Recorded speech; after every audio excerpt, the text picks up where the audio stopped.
ابھی ابھی ماضی میں ہم نے دیکھا پاکستان کی سرزمین پر ایک عاشق رسول کا جنازہ، امیر المجاہدین قبلہ خادم حسین رضوی رحمۃ اللہ علیہ، 8 دن ہوئے ہوں گے، 8-10 دن، پچھلے جمعہ انتقال ہوا۔ ایک ایسے عالم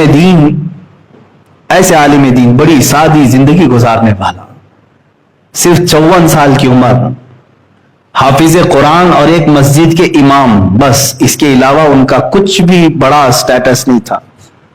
ایک مدرسے کے مدرس تھے، پڑھاتے تھے، پڑھاتے ہوئے اس کے بعد ہوا یہ کہ مسجد کی نوکری بھی چھوٹ گئی۔ لوگ کہاں چھوڑتے ہیں، اماموں کے پیچھے تو پڑ ہی جاتے ہیں۔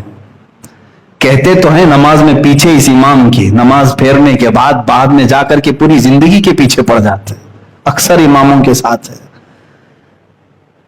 علامہ خادم حسین رضوی رحمۃ اللہ تعالی علیہ کے ساتھ بھی یہی ہوا، وہ مسجد ان کی چھوٹی ہی، اور اپنے گھر رہے، مدرسہ پڑھاتے رہے۔ جب آپ نے اپنے ملک میں دیکھا کہ نبی کونین کی ذات کو لے کر کے ہلکا پن ہو رہا ہے، پاکستان میں ایک قانون پاس کیا گیا تھا کہ جو گستاخی کرے گا رسول پاک کی، اس کی سزا موت ہے۔ وہاں پر توہین رسالت قانون ہے۔ اس قانون کو بدلنے کے لیے کچھ لوگ پارلیمنٹ میں آ گئے تھے، یہ قادیانی تھے، مرزائی تھے، ان کے خلاف انہوں نے محاذ چھیڑ دیا۔ اب یہ خاموش نہیں بیٹھے، باہر نکل آئے۔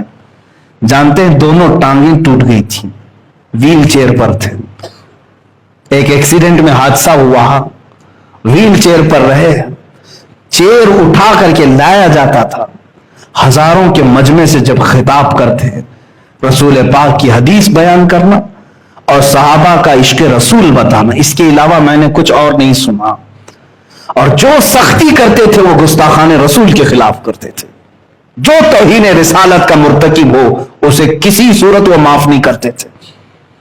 سخت ایکشن لی، دھرنا دے کر بیٹھ گئے باہر آ کر کے کہ ہمارے مطالبے مانو۔ کس بات کے لیے؟ ہم نے دھرنے بہت سارے دیکھے، بہت سارے دھرنے، پارلیمنٹ کے بل پاس کرانے کے لیے، بل کو ریجیکٹ کرانے کے لیے، کسانوں کے آندولن، عورتوں کے معاملات، لیکن وہ ایک عاشق رسول ایسا تھا جو لاکھوں کے مجمع کو لے کر کھلے میدان میں اور سڑکوں پر بیٹھا تھا، صرف اس لیے کہ میرے نبی کی عظمت پر کوئی بات نہ کرے۔ اس کے لیے وہ کئی دن تک دھرنے دی۔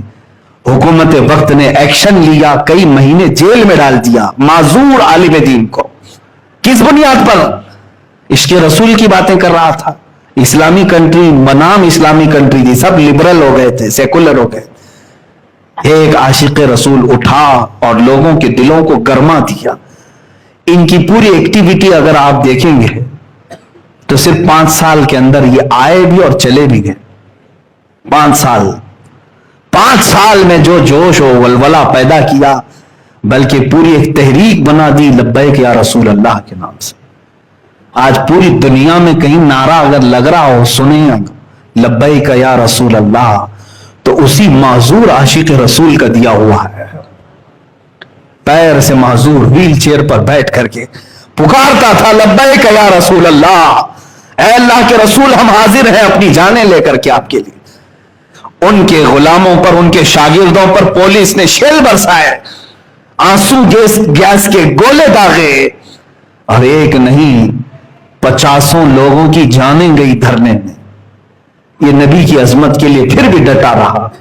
جانتے ہیں آخری وقت، یہ 8 دن پہلے 104 ڈگری بخار ہے اور نومبر کی ٹھنڈیاں ہیں، سخت ٹھنڈی میں بھی پتلی سی چادر لے کر کے ویل چیئر پر وہ میدان میں آ گئے۔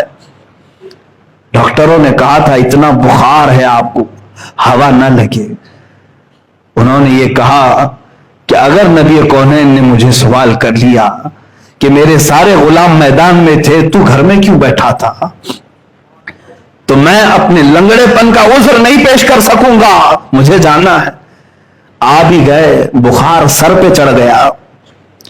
اسی دھرنے کے بعد واپس آئے، اور جب انہوں نے یہ دیکھا کہ فرانس میں گستاخی ہوئی اور ہمارے ملک کی طرف سے کوئی ایکشن نہیں لیا گیا، اسی غم میں وہ اس دنیا سے چلے گئے۔ لیکن میں نے دیکھا، محسوس کیا، ان کا خاندان